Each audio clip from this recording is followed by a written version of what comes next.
Jnanam paramam dheyam. Knowledge is supreme.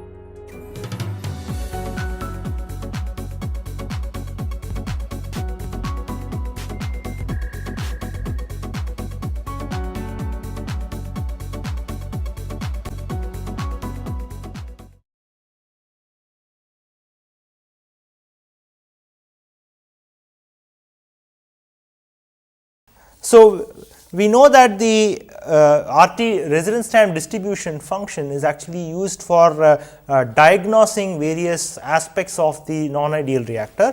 For instance, RTD for diagnosing the mixing, extent of mixing, and we will look at it in a little bit more detail in this lecture and in the next lecture. And then it is also used for detecting bypassing in the reactor if it is present, and it is also used for detecting dead volume once again if it is present. But it does not give any clue about what is the conversion of the species which may be undergoing a certain type of a reaction. Maybe it is a first order, maybe it is a second order, or some other type of kinetics. So, it does not tell us what is the, so the question is what is the exit conversion, what is the exit conversion of the species. So, can we use RTD to actually find out what is the exit conversion, and suppose let us assume that the kinetics of a particular reaction is known. Then are there methods or are there ways by which we can use RTD function, which is used for diagnosing various aspects of the functioning of the reactor, but can we extend that and do something, develop a method in order to estimate what is the exit conversion of a particular species. So, the next topic that we are going to look at starting from this lecture is actually going to be predicting the conversion of a real reactor.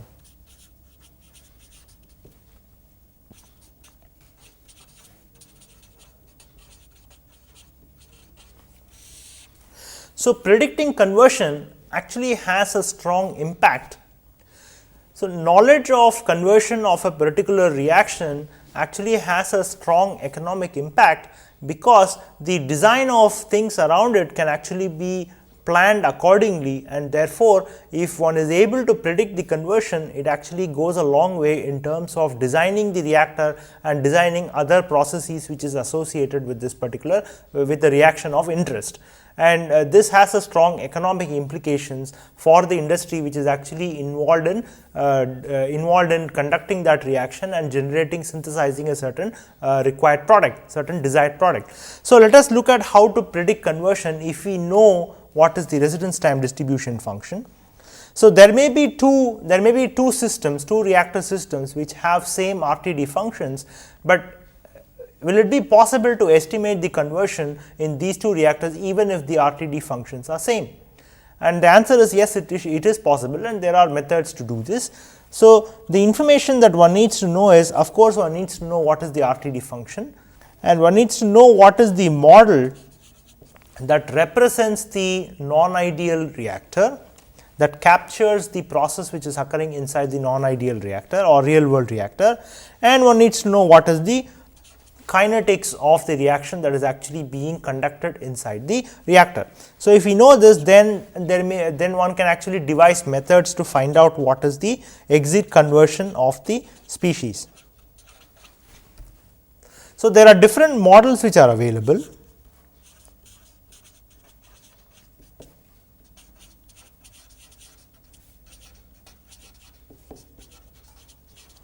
So, in the next couple of lectures, we are going to look at a couple of these models, and other models will actually be dealt with in some other future lectures. So, first we are going to look at the zero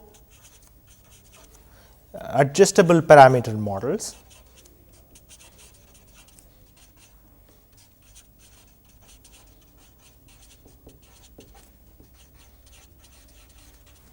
And these are essentially two types of models. The first one is called the segregation model,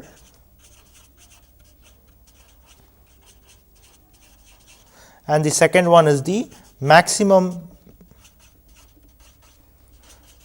mixedness model.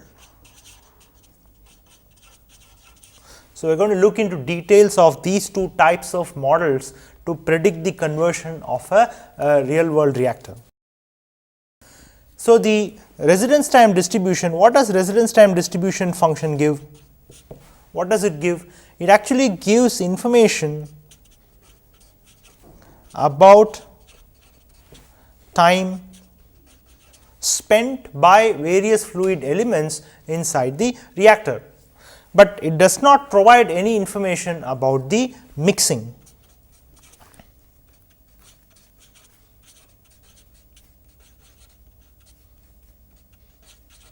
There is no information about the mixing of the fluid elements inside the reactor. Now, what is mixing? Mixing is essentially the exchange of molecules or matter which is actually in the fluid stream. So, the exchange of matter between different sections of the fluid stream is what is called as mixing. And what does it do? Why is mixing so important? Because it actually controls the behavior of the reaction, and it actually strongly controls the conversion of that particular reactant in the reactor. So, it actually controls the reactor behavior. It has strong implications on the performance of the reactor. And now, an exception to this is that the first order reaction is actually a special type where only RTD information, RTD function is actually enough to predict the conversion. And in fact, we will see in one of the future lectures that how is it that the first order reaction, for a first order reaction, just the knowledge of RTD function is sufficient to predict the conversion, and what is the reason why this is the case. And this is not true for other kinetics. So, the degree of mixing is actually, the information about the degree of mixing is actually required for all other kinetics other than the first order reaction. So, for reactions which are not first order, what is required is actually a complex model of the reactor.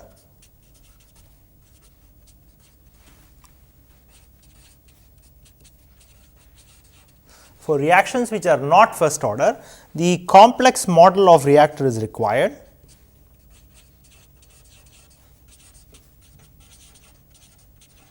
Complex model of the reactor is actually required to predict the conversion of the species which is undergoing the reaction.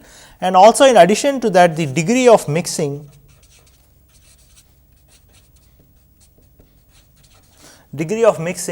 both macro and micro mixing information is required.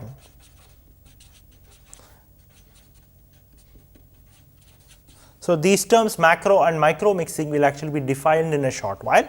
So, let us first look at the macro mixing. So, there are two levels of mixing, which is one is the macro mixing and the other one is the micro mixing.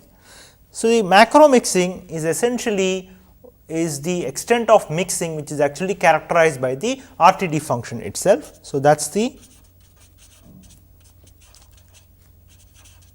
it's characterized by the RTD function, the residence time distribution function. And an important aspect of macro mixing is that the information about mixing at the molecular scale is actually does not occur if the fluid is actually under a macro mixing state. So, the no information on mixing at molecular scale. Now, it is important to pay attention to what the scale means here. So, remember that the fluid particles, fluid elements which actually is flowing through the reactor essentially consists of atoms and molecules. So, now there may be interactions and exchange of matter at the molecular scale, and in another extreme there may be situation where there may be lumps of molecules which actually do not interact with each other. So, there are different scales which are actually present inside. The microscopic scale is where the molecule, we look at what is the interaction or how one molecule of the species it encounters another molecule which is actually present next to it. So, that is the microscopic scale, and the macroscopic scale is actually a situation where the microscopic scale is actually completely ignored or the information is not available. So, let us next look at what is micro mixing. Let us define micro mixing. So, micro mixing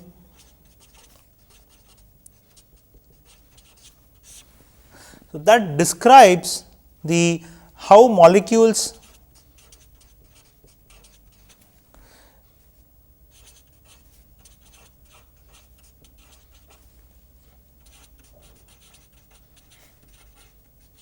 with different age.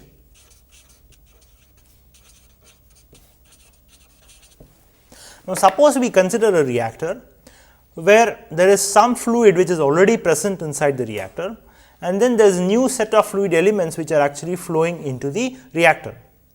Now, the age, that is the time that is spent by the fluid particles which is already present inside the reactor, is now going to be larger than the time that is actually spent by the fluid which is freshly entering into the reactor.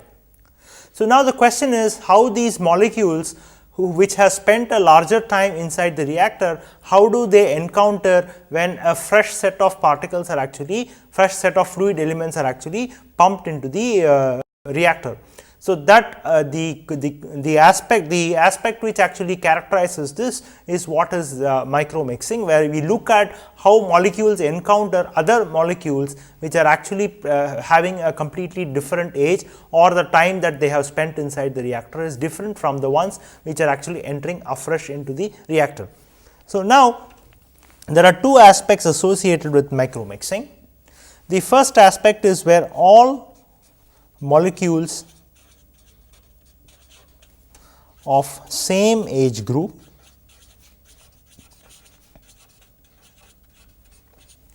remain together.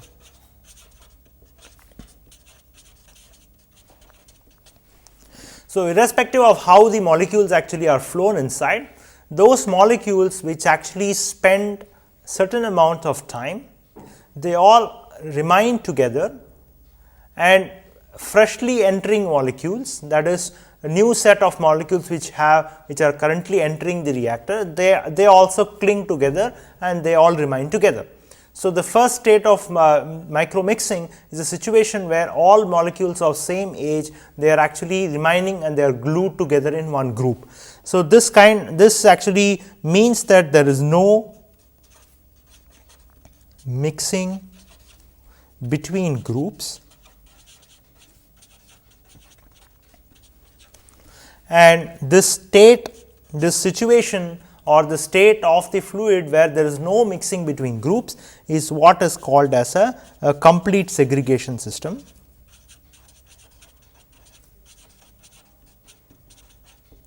Where fluid particles of different age are actually completely segregated and they are actually not interacting between each other.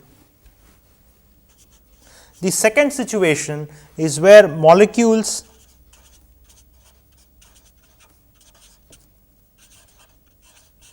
of different age are completely mixed.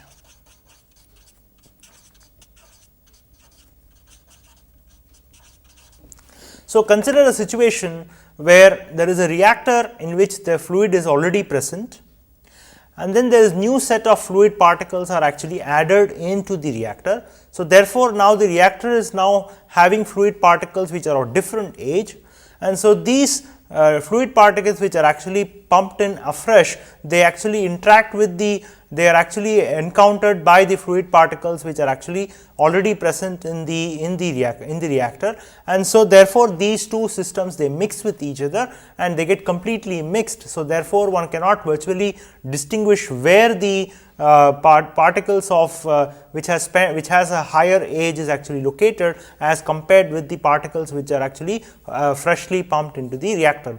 So, that kind of a situation is what is called as a complete micro mixing.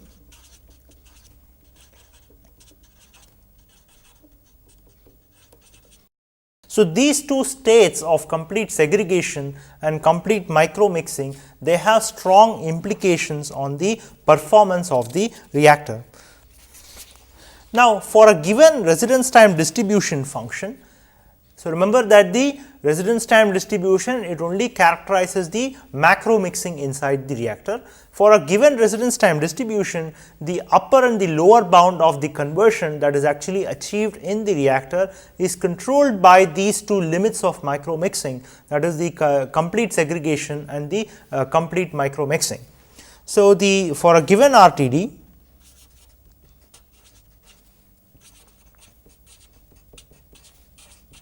given an RTD function for a real reactor, the upper and the lower bound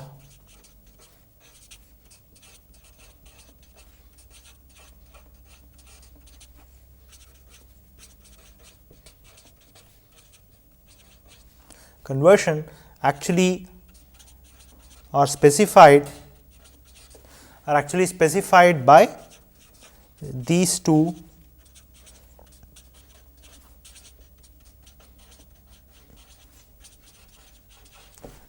extreme cases, that is complete segregation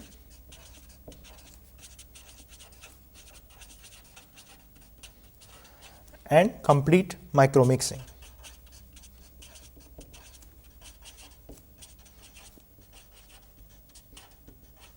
So, the complete micromixing is also called as maximum mixedness.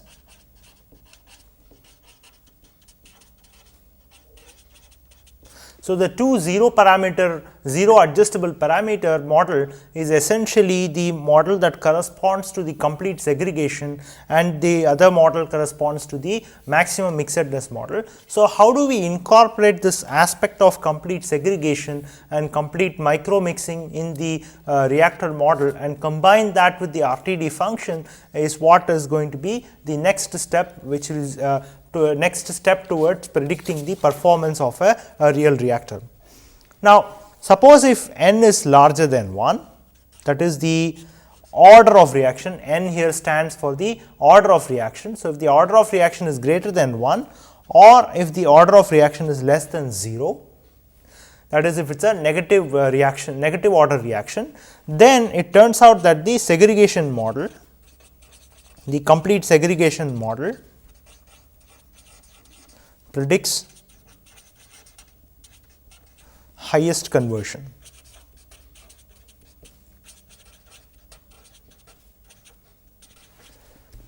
On the other hand, for reaction orders between 0 and 1, that is even for partial fractional order reactions, it turns out that the maximum mixedness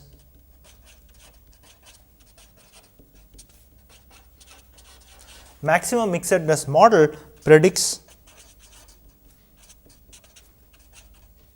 highest conversion.